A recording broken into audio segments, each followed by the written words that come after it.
On today's episode of Time About the Movies, it's the return of the King, the Lion King, if you will, but this time in 3D. We'll take a quick look at the re-release of the Lion King in 3D, and we also have three big new releases, including Ryan Gosling starring in Drive. We also have the remake of Straw Dogs with James Marsden, Elizabeth, Kate Bosworth, and also Alexander Skarsgård. And we have I Don't Know How She Does It, with Sarah Jessica Parker leading an ensemble cast in a comedy I guess was apparently worthy enough to be in theaters, but according to the Weinstein Company. But we'll take a look at those movies coming up next here on Time About the Movies for September 16th, 2011.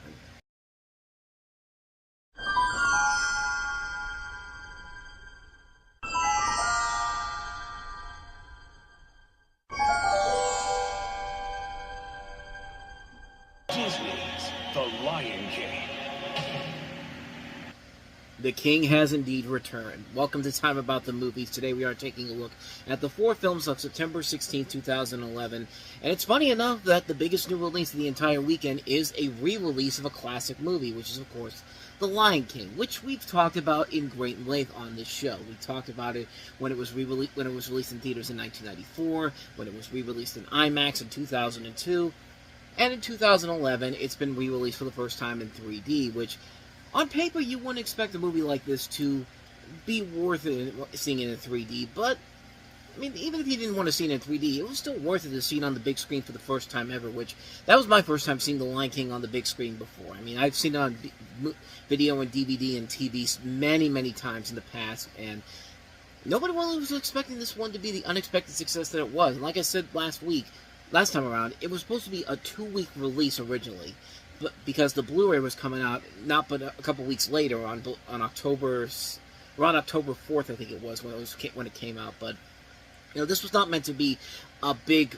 re-release in general, essentially to keep it in there for long. Disney knew that, hey, it's going to come out on Blu-ray in a couple weeks. There's no point of making theaters wanted to put this out there for more than 2 weeks. So fuck it, just put it in there for 2 weeks. And when the film unexpectedly made over $30 million in its first weekend, I mean, this to put it in context for you, this made The Lion King the first re-release to earn the #1 slot of the box office since the re-release of Return of the Jedi in 1997. That's a 14-year gap between the Return of the Jedi's release in theaters at the #1 spot and The Lion King, and it basically made Disney realize that, hey, we got a new cash cow here to work with here, because not only did they extend this movie to an extra after the 2 weeks that it had, the thing went on to make over $94 additional million for the movie in general domestically. I mean, it made over $176 million worldwide, extra money that it didn't have before, and yet people were more than willing to go out there and see it again on the biggest screen possible. And it essentially led Disney to open the floodgates and put out more of these 3D re-releases of some of their classic movies, not just with movies like Beauty and the Beast, Finding Nemo, Monsters Incorporated. You know, all three of those came within 2012. That is 2012 because of how successful this was.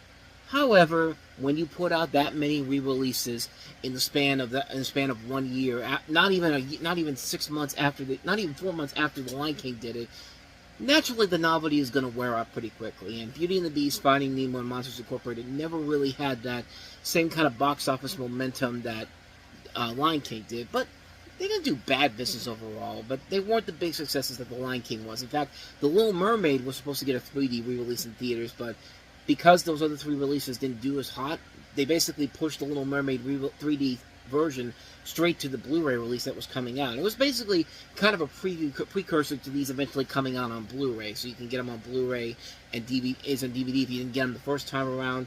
And essentially, with Finding Nemo and Monsters Incorporated, it opened the door and made people come to the realization that, you know, we want to see more of these characters again, unless Pixar greenlit the sequels to Finding Nemo and Monsters Incorporated not too long after their releases. In fact, actually, Monsters Incorporated's sequel was already well in development when they re-released that movie in theaters, and I think it was December 2012, but yeah, not much more to really add to The Lion King itself. I mean, I've talked in great length about it already. It's a great movie, one of the great Disney animated classics.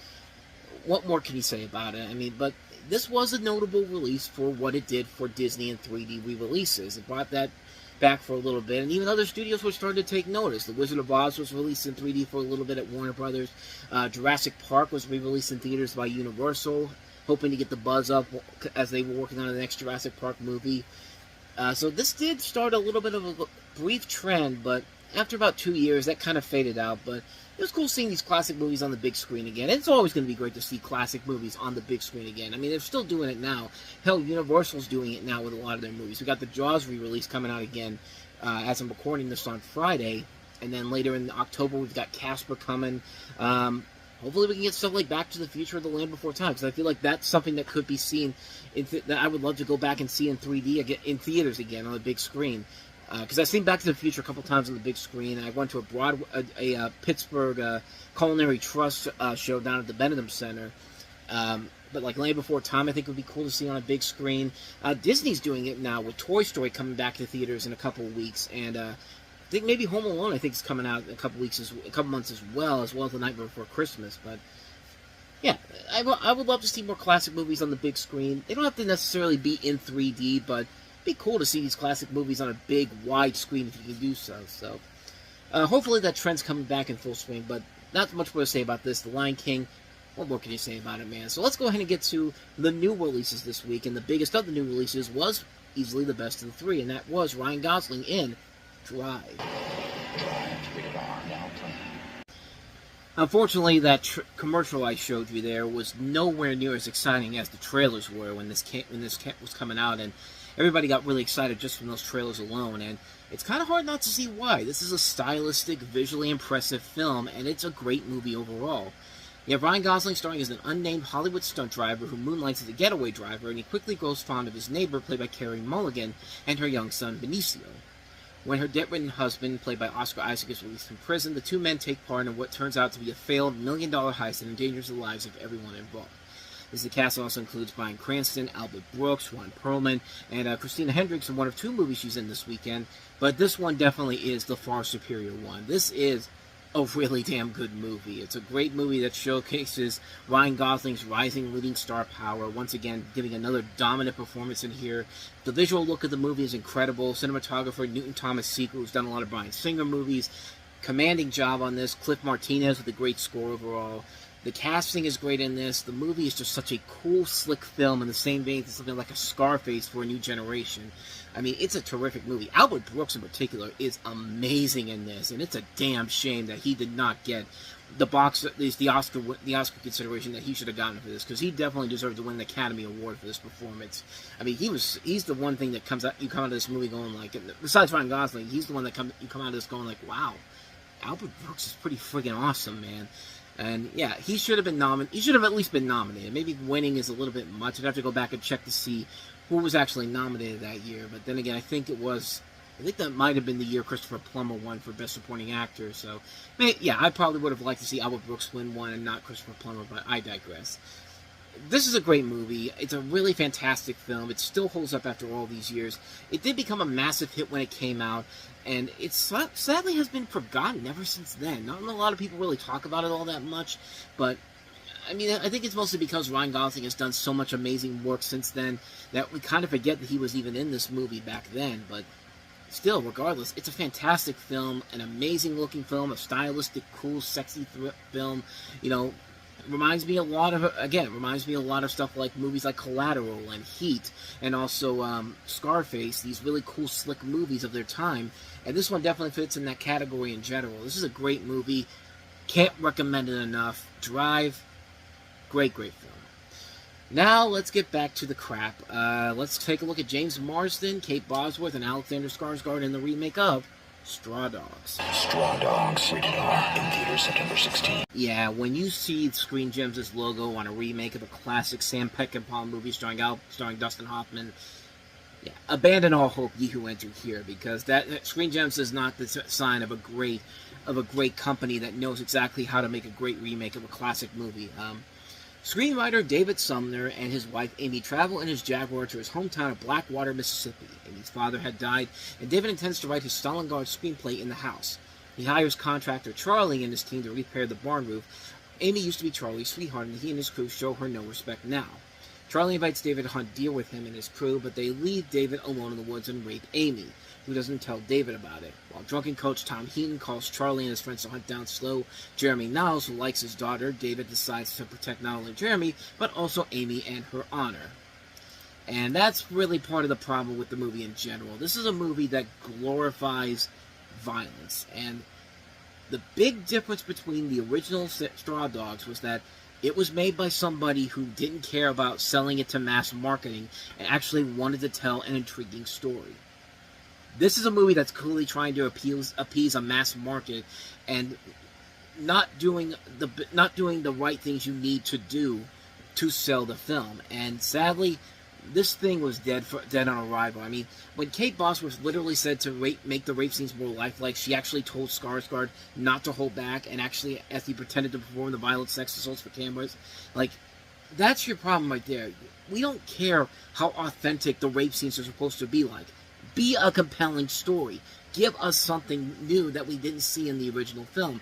And sadly, that's not in here. And you have a great cast in here, too. Not just the three I mentioned, but Dominic Purcell, James Woods, Will Holland, Laz Alonso, Walton Goggins, Anson Mount. And they're all just really just slugging along here. It's a failure of a film because it literally is one of those pointless remakes because it literally adds nothing new to the original Sam Peckinpah movie that you could have just seen from the original Sam Peckinpah movie. The original one is still a classic film. This just feels like a regurgitated knockoff of it with much more sexier stars. And hey, because they're sexier, that means the rape scenes are going to look more sexier, which, no, that's not what you should be selling a movie on. I'm sorry, that's exactly how I feel about this film. This is a pointless remake and brings nothing new to the table, wastes all these good, talented people on a script that just feels so rotten and so ugly and just feels like an insult to the original film in general, and it's just a bad film. Avoid this one like the plague, for the love of God. So, yeah. With that said, let's go ahead and move on to our last movie, Sarah Jessica Parker, starring in I Don't Know How She Does It. I don't know how she does it. All those children. I have two. So impressive. You have four. Yeah, but two of mine are twins. Excuse me for 1 second. Hey, Lauren, except, listen. You know, when you asked me about potentially taking over the late night spot later on down the road, whenever Jimmy Fallon takes over the Tonight Show, please tell me that's going to be sooner rather than later, because I've got a feeling that my film career is not going to last very long with movies like this. Help. That's probably what Seth Meyers was thinking to himself when he started movies like this and New Year's Eve, because, yeah, Seth Meyers kind of took the Jimmy Fallon approach when he was starting to build a film career, except Jimmy Fallon had at least one good movie to his roster in Fever Pitch, and he was good at Whip It, too, so. But this is literally an ABC television pilot blown up for the big screen. No, really, it's literally that. Sarah Jessica Parker is a working mother struggling to balance career and family life, and she's got an all-star cast around her with Pierce Brosnan, Greg Kinnear, Christina Hendricks, Kelsey Grammer, Seth Meyers, Olivia Munn, Busy Phillips. Like, this is literally a television pilot blown up for the big screen, and they do absolutely nothing to make this seem theatrical at all. There is no reason to release this on the big screen except the fact that you got all these big names in here. And it would help if there was something funny, if there was something intriguing about it, and no, there's none of that in this movie. This is another one of those movies that tries to be like these, strong feminist comedies that show that, hey, ladies can be funny too, and, real life can be funny too. Yeah, real life can be funny, and women can be funny if you have the right script and the right director to make it work here.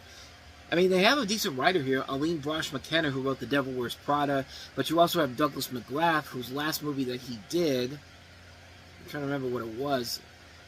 Yeah, he directed Infamous, which was kind of an underrated film about Truman Capote starring Toby Jones. But, this is a guy that has written some good stuff back in the day. I mean, he wrote for Saturday Night Live in the worst season ever in 1980-81, so that's probably not a good start. He wrote for L.A. Law. He's written stuff like Bullets Over Broadway, Emma, as I said, Infamous. So he's not a bad writer overall, but he feels way too out of touch to direct a film like this. I mean, this is a guy that's been working since the 1980s, and this is over 30 years after his time on Saturday Night Live. It's just like, a movie like this needs a younger, more fresher approach than what this film was trying to do here. And I think nothing about this film works at all. It's not funny. There's nothing about this that works whatsoever. This whole movie feels like if Carrie Bradshaw didn't have Sex in the City and she was just a bland woman living in New York City. I mean, she's got everything she needs. Like, she balances her career very well, and everyone is just like, oh my god, how do you do it? It's just like, that's literally the entire fucking movie. The whole movie is literally everyone around Sarah Jessica Parker going, I don't know how she does it, like the title says. Like, she does all this type of stuff. It seems like it's really, really hard for us stupid people to do, because we live in this world where stupid people don't know how to live normal lives, and blah, blah, blah, blah, blah. Just like, that's probably what you're thinking about this. You're probably asking me to wrap this up already, because I should have wrapped this up 2 minutes ago when I said it's literally a television pilot and a bad TV pilot blown up for the big screen. Like, seriously. Tell me you could not see this as a show on CBS or ABC or NBC or hell, even Fox. Like, this is a show that would have fit so well onto a primetime television schedule back then. This isn't something that should have been seen on the big screen. This is a film that should have been chopped down to an hour, put on television, and then get canceled after 7 episodes. That's literally what this movie is. It's a waste of your time. I don't know how they did it, but I don't know how she does it. Really doesn't work. Plain and simple. And thus, with all that said, we wrap up another edition of Time About the Movies. Next time we meet, we've got 5 movies to look at, including Aaron Sorkin's follow-up to his Oscar-winning script for The Social Network. He wrote the script for Moneyball, which stars Brad Pitt and Jonah Hill among its cast. We have a star-studded cast in the family adventure Dolphin Tale. Taylor Lautner tries to break out of the Twilight game, starring in an action thriller directed by John Singleton. In Abduction, which John Singleton can usually do no wrong, but yeah, this is one of those times where he went really, really wrong. We also have Gerard Butler starring in Killer Elite. No, I'm sorry, this isn't Gerard Butler. It's Jason Statham starring in Killer Elite. But Gerard Butler is in a movie this weekend called Machine Gun Preacher. This one, I think, is directed by the guy who did Quantum of Solace and Stranger Than Fiction, Mark Forster. I'd have to double check on that, but we got 5 films to take a look at next time around, and we will do that tomorrow on the show. So definitely be on the lookout for that. With all that said, though, thank you so much for watching this, and I hope you enjoyed it. If you did, please do me the honor of going to the like button, hitting that, hit that subscribe button, and hit that notification button. Also, don't forget to check out our playlist, and don't forget to check out the last episode we did. So with all that said, whether it's in the past, the present, or the future, I will see you at the movies. Take care.